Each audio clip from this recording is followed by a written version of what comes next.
Hola, hoy hablaremos acerca del guión. Este signo ortográfico no debe confundirse con la raya. Ambos se representan por medio de un trazo horizontal, pero el guión es de una longitud sensiblemente menor que la de la raya. Usos. Como signo de unión entre palabras u otros signos. Puede unir nombres propios, comunes y adjetivos.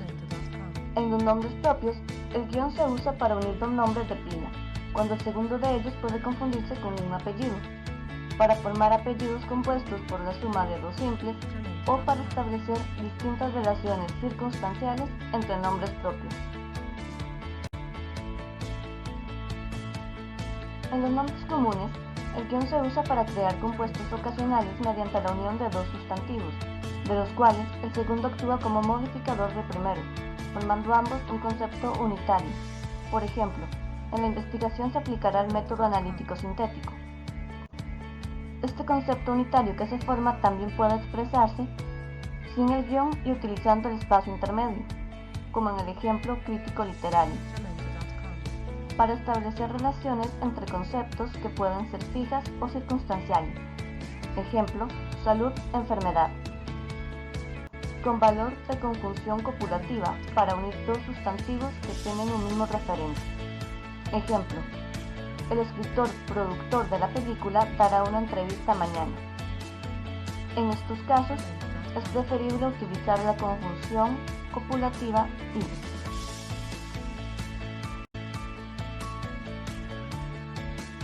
En los adjetivos se debe distinguir el uso del guión en la unión de gentilicios y su empleo para unir otro tipo de adjetivos. Por ejemplo, coreano-japonés. Si en el sustantivo al que se aplica el gentilicio compuesto se fusionan las características propias de cada uno de los elementos que lo forman, no se escribe guión entre ellos. Ejemplo, civilización grecorromana. Si lo que se desea es poner en relación dos adjetivos gentilicios que conservan su referencia independiente, se escribe guión entre ambos. Ejemplo, ascendencia franco-canadiense.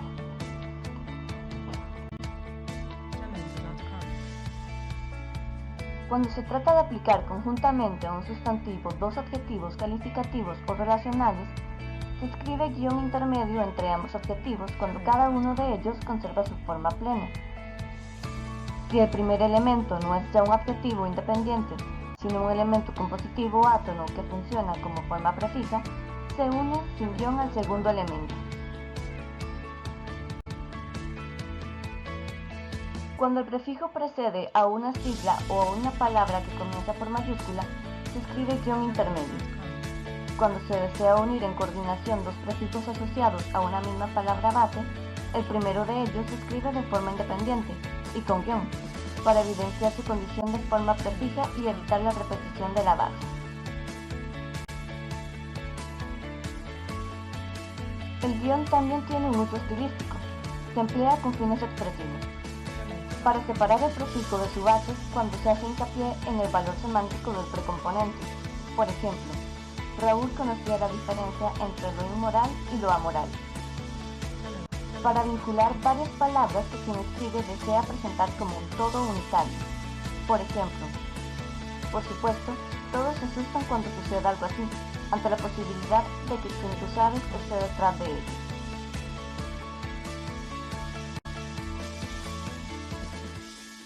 El guión también puede unir otras combinaciones gráficas. Números, sean arábigos o romanos, para designar el espacio comprendido entre uno y otro.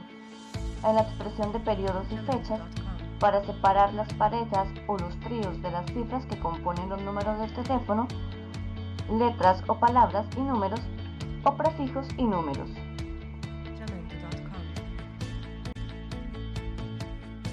Como signo de división de palabras a final de línea. El guión no debe separar letras de una misma sílaba. En la división de las palabras compuestas se pueden dividir coincidiendo con el silabeo de la palabra. Serían incorrectas divisiones etimológicas en las que las formas resultantes no sean independientes, como en el caso de la palabra tomate, que no existe tom como un prefijo y ate tampoco como una palabra independiente.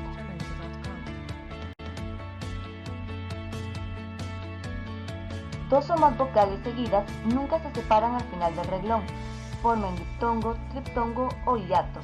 La única excepción es si las vocales seguidas forman parte de una palabra compuesta. Cuando la primera sílaba de una palabra es una vocal, no se dejará esta letra sola al final del renglón, excepto si la palabra empieza con H.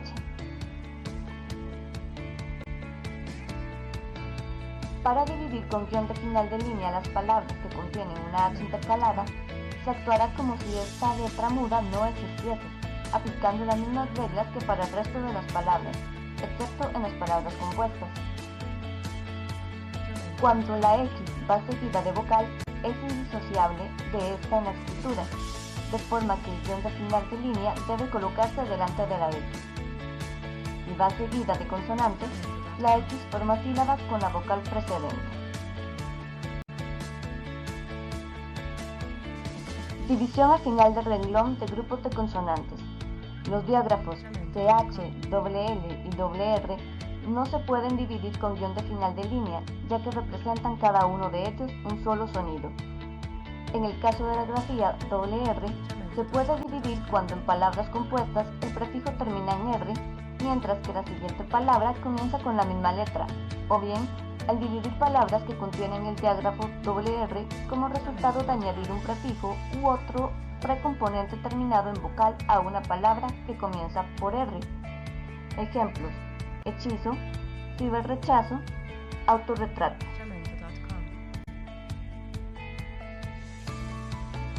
Cuando en una palabra aparecen dos consonantes seguidas, iguales o diferentes, generalmente la primera pertenece a la sílaba anterior y la segunda a la sílaba siguiente. Son excepciones los grupos formados por una consonante seguida de L o R. Cuando las secuencias BR y BL surgen por la adición de un prefijo a otra palabra, sí pueden separarse, porque cada consonante pertenece a una sílaba distinta. El grupo TL podrá separarse o no con guión de final de línea dependiendo de si las consonantes que lo componen se articulan en sílabas distintas o dentro de la misma sílaba. Cuando hay tres consonantes seguidas dentro de una palabra, se reparten entre dos sílabas. En el caso de los grupos de consonante más R o L, la tercera consonante que se haya sumado formará parte de la sílaba anterior. Cuando las consonantes consecutivas son 4, las dos primeras pertenecen a la primera sílaba y las otras dos a la siguiente, y así deben separarse. Por ejemplo, transcribir.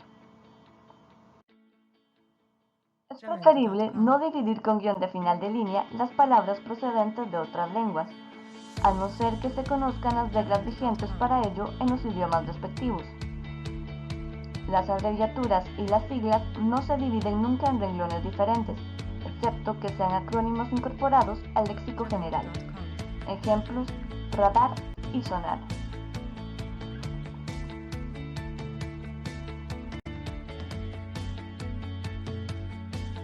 Cuando coinciden con el final de línea un guión de los que se usan para formar compuestos, debe repetirse este signo al comienzo de la línea siguiente, excepto los nombres y apellidos compuestos, ya que el mismo uso de la mayúscula indican que no forman parte de la misma palabra. Las expresiones numéricas, tanto en romanos como en arábigos, deben escribirse enteras dentro de la misma línea.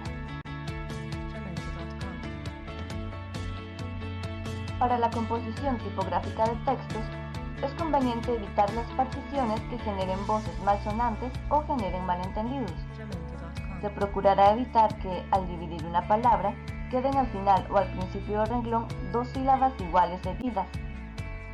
Después de punto y seguido, se procurará no dejar a final de línea una sílaba de menos de 3 letras.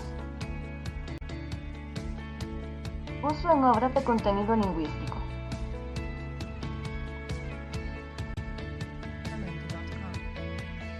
Para marcar la separación entre las sílabas que componen una palabra, el guión se escribe siempre en 3 espacios en blanco. Se escribe un guión delante de un segmento de palabra para indicar que va en posición final. Si la sílaba que la precede lleva tilde, esta se coloca sobre el guión. Si el guión se escribe pospuesto a un segmento de palabra, indica que dicho segmento va en posición inicial. Si un segmento de palabra se escribe entre guiones, indica que este segmento va en el interior de palabra.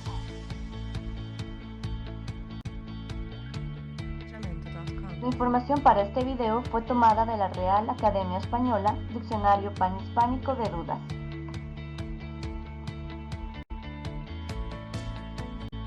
Gracias.